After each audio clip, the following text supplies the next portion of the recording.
To make you aware, this podcast will contain conversations around mental health and well-being and could include issues of a sensitive nature.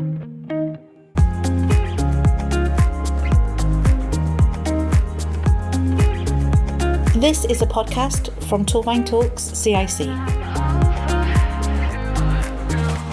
Welcome to the Life Library podcast, the space where we unpack the chapters, stories and experiences that shape our collective well-being, where every guest is a new volume and every life is a story worth sharing. The episode today takes us inside a world of intense pressure, systemic culture and ultimate breakdown and recovery. My guest is Nigel, a former police officer who spent years on the front lines navigating the heavy stress and trauma of the job. Nigel served during an era dominated by the rigid man-up culture of the 70s and 80s, a mindset that forced officers to bury their trauma and lock away their emotions. Now for Nigel, that suppressed stress eventually built up to a definitive breaking point, culminating in a terrifying, life-altering panic attack where everything came crashing down. But Nigel's story doesn't end at that breaking point. Today we're going to be looking rawly at the early unnoticed warning signs of trauma, the mixed realities of returning to a workplace that didn't understand mental health, and his profound journey of recovery. We'll also explore how Nigel beautifully channeled his experiences into a passion for the visual arts and filmmaking, including his brilliant Feel Good Factor video series, turning his survival into advocacy. Nigel lives by the powerful philosophy of choosing not to waste a good disaster, using his past to inspire others to step out of the shadows and speak up. So Nigel, looking back, what were some of the earlier signs that the stress and trauma of police work were taking a toll on you, even before you realised it yourself? Well, funny enough, Pat, that's a strange thing because I learned later that I wasn't aware of those signs. And what I mean by that is the fact that nothing sort of particularly stressful, traumatic happened to me immediately before I had all these episodes. And then when I spoke to my doctor, he told me that it had been like a layering effect over a number of years. Because as you will be aware, police officers do and say things and deal with things that most people never actually see or do. But I wasn't aware of the fact it was taking its toll on me. So to answer your question, to be honest, I only became aware of it when I sort of started feeling unwell shortly beforehand. And that was like an agitation, I couldn't sleep, I couldn't concentrate, but at the same time, I felt as though I wanted to be on my own, but I also felt lonely. Does that make sense? Absolutely, yeah. When we're talking about the 70s and 80s, the culture then was man up. Now, how did that mindset shape the way that officers dealt with trauma, and how do you think it's impacted your ability to seek help at that time? I think the answer is it didn't allow them or it didn't equip them to deal with trauma because of exactly that sort of culture. And the thing is that that was something which I think probably started changing about the end of the 80s. And what happened was the fact that people realized that they were being sort of neglectful.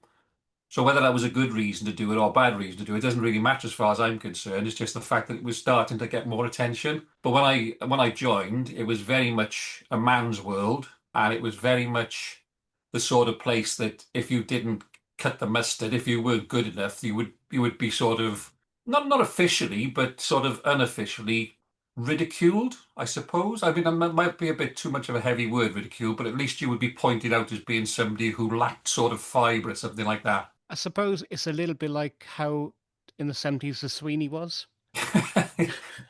Yeah, sort to, of. to put it I like mean, that. well, we didn't solve everything in an hour, but other than that, it was in certain places, certain departments in particular, there was this macho culture, and there was almost no female officers. And if they were, basically at that particular time, they were the tea girl. And I don't mean that, like back in the 60s when you had the policewomen's department and basically looked after babies and sort of grieving mothers and sort of upset sort of other female type things. But I mean, it was a lesser version of that whereby it was definitely a macho culture. And obviously, the law in the 70s also changed too, with regard to discrimination Yeah, with yeah, yeah. with women in the workplace too. That was realistically where this all started. Like I say, I mean, I don't worry about motives too much. I just worry about action. The reason it happened, like I said, was because of accountability. Well, if that's what actually makes things better, then so be it. Can you take us back to that night when everything came crashing down? And what was going through your mind during that first panic attack? Just prior to it, I'd felt almost like a type of euphoria, like a type of mania. And I'd never actually experienced that before, or possibly since to that level. And it just came completely out of the blue. There was nothing going through my mind at all other than this slightly strange feeling. And that's why it was so difficult for me, was because of the fact that I talk all the time, the projects that I do now, my film projects and stuff like that, I constantly talk about the fact that this can happen to anybody because depressive illness is what I call an equal opportunities discriminator. It doesn't care what color you are, what sexuality you have, how much money you've got, where you live, what you look like, how old you are. It's just a situation where this hit me out of the blue. So strangely, the answer to your question is the fact that I wasn't feeling, other than this slight difference in my demeanor, I wasn't feeling anything at all. And then it all came crashing down. And that's why it was such a huge surprise, or apparent surprise. And what about your recovery from that after that breaking point? Were there any, pivotal moments or people that helped you find your way back? Yeah, very much so. There was a doctor, he's retired now. Martin Coleman used to be my doctor, and I actually see him down the gym now and again, and we sort of just nod and say, "Oh yeah, how are you?" And he, for some reason, other than the fact that he was obviously a nice bloke, took an interest in my case. Maybe he had a personal sort of medical interest in sort of mental health and depressive sort of issues. And he took a lot of time. I mean, I remember being in with him for like almost an hour one night, and he said, "Well, if you come down for the last appointment, you can stay as long as is necessary." I thought, well, this is unheard of. He said, so as long as you're prepared to wait, then I was in there for probably hour and 5 minutes. Wow. He was very much, he had a handle on this, his own personal handle, and he was saying about this layering of trauma. And I was at that particular time, I was still extremely confused as to why this had happened to me. Because as the old adage, this won't happen to me, it always happens to somebody else. Well, that's not true. I mean, we just spoke about that. Now it can happen to anybody. And he explained to me that over the years as a police officer, without going into sort of particularly gory details, I'd seen and done things that most other people never do. And he said, well, imagine now over a period of years, and at that particular point, I'd had 24 years service in. Imagine now that accumulative effect. It's like the straw that broke the camel's back. And it's a matter of saying, well, I didn't feel this was going to happen now. Well, why not? Because, like the way he explained it to me, which was wonderful, was like this. He said, you're a strong roof. You're the sort of person that people rely on because Nigel will do it, because Nigel can cope with it, because Nigel can do this. These tiny, tiny layers, which are only sort of weighing a few ounces maybe or a few pounds on their own, put them together, and that's when the roof collapses. And you find yourself sitting there surrounded by all this rubble thinking, what the hell happened there, sort of thing. When you returned to work, I'm guessing you had probably some mixed responses after your breakdown. How did, back then the lack of understanding from some colleagues affect your recovery and even self-perception? It annoyed the hell out of me, to be honest, Pat, because of the fact that there was no need for them to be so small-minded. There was no need for them to be so, in my opinion, uneducated. Majority of people were fine. They were okay. They understood. And I think that what I felt was very strongly that there was this underlying current of them being interested, but not being wanting to be seen to be overtly interested. There was like a subversive sort of sympathy for me, and people say, well, what does it feel like? And what's this about? And what happens here? And what happens there? The ones that happened to be the ones who were negative mostly were higher ranking officers than myself. So they had an adverse impact, in comparison with the amount of them. I found it annoying. And I was in a position where apart from one memorable occasion where I basically had to shut up and put up, sort of thing. If you could change one thing about how police forces handle mental health today, I'm guessing it's moved on. I would hope it's moved on. But, I don't know. Sorry to interrupt you there, mate, but no, I don't think it has. If you look on certain online things now, and I'm not talking about, your trolls and your idiots and your agitators. I'm talking about current police officers, ex-police officers, people in the armed services, people paramedics. And I presumed, in my naivety, that it had moved on and it got much better. But apparently, the situation has changed, but it's almost just as bad. And what I mean by that is the fact that there's a mentality now, there seems, amongst senior officers. I could see this coming in the 1990s or the early 2000s, where they tend to be a little bit sort of liberal and they tend to be very academic. They're not streetwise. Do you know what I mean? They're not. Yeah, They don't have the nous. And most of these people, I'm generalizing here, but most of these people, I would guess, got promoted with about 3 years service as sergeant, 5 years service as inspector, chief inspector with 8 or something like that, you know? They don't show the empathy. They don't show the support that they should for police officers in circumstances which can be extremely difficult. And I just find that things haven't gone better. They've just changed, unfortunately. Do you think then mental health has become, how they handle it, is becoming a bit of a tick box process? I can't answer that. The reason being is that the answer could be yes or no. I don't know because I've been out of it for a while now, but I'm seeing colleagues, well, they're not colleagues of mine now, but people who are actually still in the force, people who've retired, who were colleagues of mine, making comments about exactly that. Is it something that they do because they have sort of targets to meet? I mean, I saw something yesterday, and this wasn't made up by somebody. This was something that was actually put out by a certain I won't say what organization it is, but a certain organization. They were crowing about the amount of police officers who've been recruited in the last 12 months. And I put a comment on there and I said, well, why are they still saying new police officers as a positive thing? The reason you've got new police officers is because there's so many are leaving. And also the situation, they don't come ready-made. You know, you can't go to the box and bring out new sort of well-rounded coppers with lots of experience because that's not the way it works. And it's one of the hardest sort of learning environments I can imagine, to be honest, along with paramedics and doctors maybe and nurses. They crow about this. They say, oh, look, we've appointed 73,000 new police officers or whatever the number was. And I'm saying that's a sign of failure, not success. And they're making it out to be something which is a wonderful thing. Well, I'm saying, well, look behind that and look as to why the retention is so terrible. Look why people are not doing it as a career like I did for 30 years. They're doing it as a job for 4 or 5 years. And to train a police officer costs thousands and thousands and thousands of pounds. And then all of a sudden you're losing, you're not retaining that knowledge base. And that's really sad. Going from 30 years as a police officer, you went into arts, visual arts and filmmaking. Now, how did that passion develop into a tool for sharing your story and also, as we're talking now, I suppose, sharing others' well-being? It started off, I believe in circumstance, not fate, right? And there's certain decisions you make. Like we make hundreds of decisions every day, and certain things will take you in a certain direction instead of the other direction, sort of thing. That's the basis of it. And I answered an advert in just to do a sort of like a small acting job in an online forum I'd never ever been in before, and it was a local one in Barry. I met there the fella who became my sort of filmic collaborator. And he just happened to say, before we broke up from that particular shoot, I make films with iPads. And the reason I do it is because I want to try and get other people to be in a position to do the same themselves. And I thought, well, that's a wonderful idea because it's simple, it's straightforward. I love simple, absolutely adore simple. If simple's available, use simple. And I've got this theory that people complicate things to make themselves sound important. But I love simple. And I did that with him for the last 15 years now, I suppose. But about 5 years ago, I thought, well, doing the stuff with him, but I also want to do my own stuff, which is more of a sort of information or education thing regarding well-being. But I kept the same sort of idea, which was the fact that there's two elements. First of all, there's a story.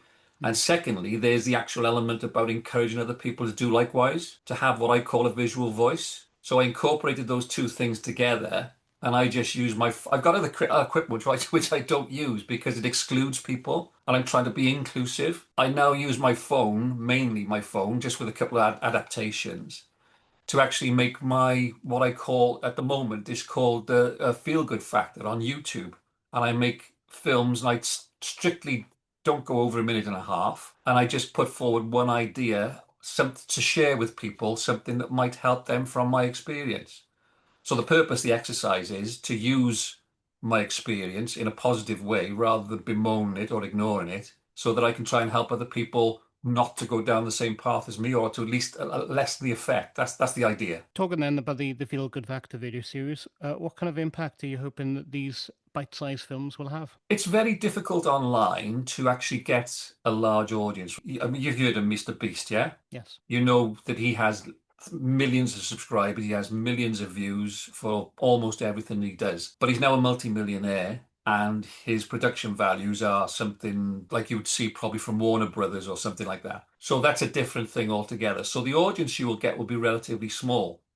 But it gladdens my heart when I actually get comments from people, or people will actually speak to me, contact me and say, thank you very much for this, because this is the sort of stuff that either they weren't aware of, or more importantly for me, the stuff they were aware of, but they weren't aware they were aware of, if that makes sense. Yeah, absolutely. If this is information they either didn't know or they've known and forgotten. And they're very straightforward, simplistic things to remind people of how they can think differently, how their mindset can work differently in a positive way, and how they can have control over the way they think and therefore over their actions. And I suppose with tech the way it is these days, it makes it easier, for you to film, as you say, filming on your phone, and for other people to film as well, to share your content out there too, doesn't it? Yeah, that the whole idea. There's, like I say, there's these two elements, and this is really, really important to me. Sorry to repeat myself, but if Yeah, this is something which is very important to me, is you've got your message element, which is only one part of it, but the other part is I want other people to feel empowered to have their own visual voice. I want people to know that they've got something in their pocket, and if they spend just a little bit more money on, microphones and occasionally probably a little bit of lighting, then they can actually make these things themselves. They can have a voice. And for me, that aspect is equally as important as the actual physical message that I'm putting out there. But I was talking to someone the other day, and I was just saying about the fact that in my lifetime, there's been more technological innovation than there's been in the whole history of humankind, absolutely. and we've seen it all. Mm. And if you told me 30 years ago, first of all, I'd have a phone with no wires on for a start, and secondly, the fact that I could use that to actually make films, I would have said, "Don't be stupid, don't be silly now, come on." And the amount, and to think that you could actually have this digital sort of thing that you can put out into the world is just like wow. And that's what I want people to be wondrous. I want people to think to themselves, I can do that. I've got the facility and the means to do it. And the way tech is changing, you say 30 years ago, even 10 years, even, 25 years ago when the internet first came to big fruition. From now Yeah, then to yeah. now, we're having this conversation. How are we having this conversation on the internet? And this conversation probably 6 years ago wouldn't really been possible, if you know what I mean, with the Well, technical. because I know I spoke speaking to you on Zoom today, I Mm. was literally thinking as I was having a shave this morning, I'm looking in the mirror and I'm thinking about how Zoom developed because of COVID, because of lockdowns and stuff Right. like that. And they were a relatively small company compared with, like some the Google platforms and Microsoft and stuff like that. And then all of a sudden they were in the right place at the right time and it all took off. But we take it for granted now that I can talk to you from wherever in the world, basically within reason. We can have that conversation and we just think, oh, well, there we are. I just spoke to Pat in Uzbekistan or wherever. Yeah, It's absolutely. absolutely marvelous. It's wonderful. Let's talk about the phrase waste a good disaster. Now, Yeah. can you tell me what that phrase means to you now? And how do you use it to inspire others to open up? Waste a Good Disaster was something that I came across from the point of view that you could actually look at things. Well, let's go back slightly, right? Again, this is something which is hugely important to me, and I keep telling people this all the time. Fretting and regretting never, ever once solved the problem. You can never change. It's a fact. It's a physical fact. We can argue about whether time is a man-made construct and all that sort of thing. The trouble is, you can never, ever go backwards, right? You can never undo anything that you've ever done. As far as we know, that's a fact. If you were to get away from that as far as your mindset is concerned, right? You can consider things, but you can learn from those things. You can think to yourself, what happened there? That didn't go as I thought it would. Why didn't it go there? And what do I need to do next time to make it as good, if not better? So if you accept the fact that what's done is done, then you have a choice. So I had a choice after this happened to me, and especially when I retired, I had a choice which was either one, ignore it, which I wasn't inclined to do, because as I say, this disaster element was what happened to me in my life. Or two, I could have bemoaned it and become terribly miserable about the whole thing. Oh, woe is me, why did this happen to me? Or three, which is the option that I took, which was the don't waste a good disaster type thing, is I can use this because I can't undo it, but I can use this in a positive way to try and help other people through my experience. And when you've got that experience, you have a certain amount of kudos because you're talking, it's like from the horse's mouth, right? You're talking from the heart.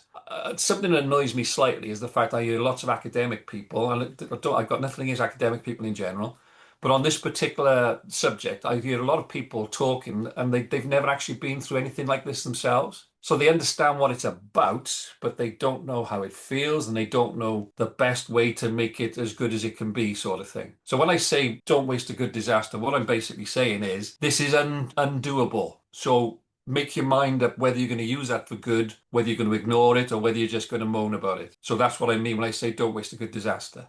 What advice would you give to somebody now, whether they're in the police, the army, or other services, if they're starting to feel like something's a bit off mentally or emotionally, but can't quite put their finger on it? What kind of advice would you give to them? Talk to somebody.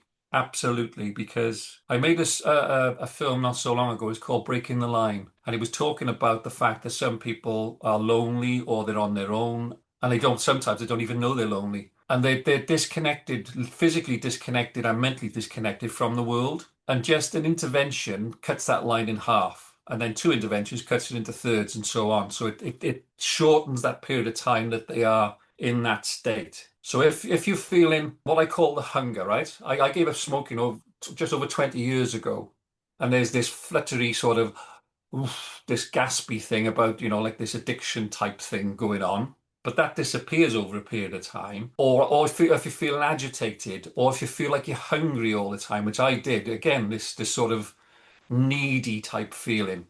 It may not be to do with depressive illness. It might be something else. It might be a physical thing.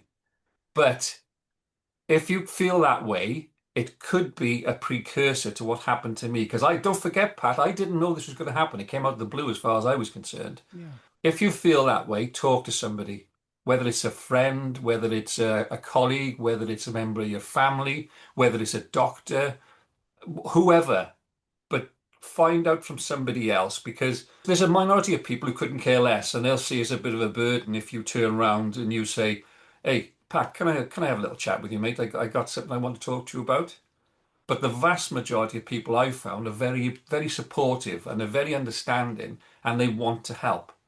So take that first small step on that longer journey, which is one of the things that I use, one of the phrases I use. But if you don't take that first step, you can never go on that journey. Talk to somebody. That's the very, very simplistic but hugely important thing to do. Nigel, it's been an utter pleasure. Thanks for joining me today on this podcast. Thank you very much. Thanks for having me. Where every guest is a new volume and every life is a story worth sharing. This is the Life Library from Torvine Talk CIC. To be on the podcast, give us a call 07516 016 345 or via socials or website at torvinetalkcic.org.uk.